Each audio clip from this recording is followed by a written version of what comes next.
The expeditionary learning, I think, is really different.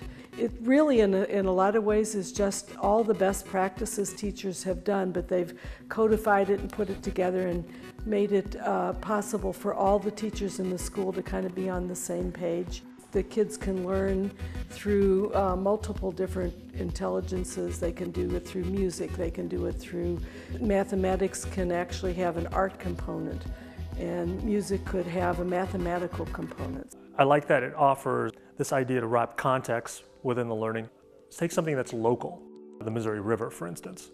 You could study that from numerous angles of, stories and essays that have evolved around the Missouri, as well as take, for instance, the science behind the water that flows, and also the math, distance, quantity, all this other stuff regarding it. If there's another subject that isn't as visual or may not require leaving the building, like mathematics, sometimes they'll bring in an expert to talk about statistics in a way that's relevant to the students, such as frequency with which certain songs on the radio are played and how that influences popularity.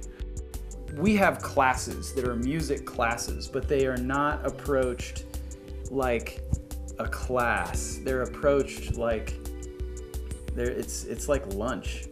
It's like this is part of our creative nutrition. One thing I've noticed that I relate to as a former student is that I tend to draw as I explain things because I'm visual in that way, and many of my students have difficulty writing without doing some corresponding drawing. And I incorporated that into my curriculum and would have one student draw on the whiteboard whatever we were speaking about in lecture or Socratic seminar. They would do visual note-taking, and I encourage the students not only to write in their notebooks, but to draw their notes as well.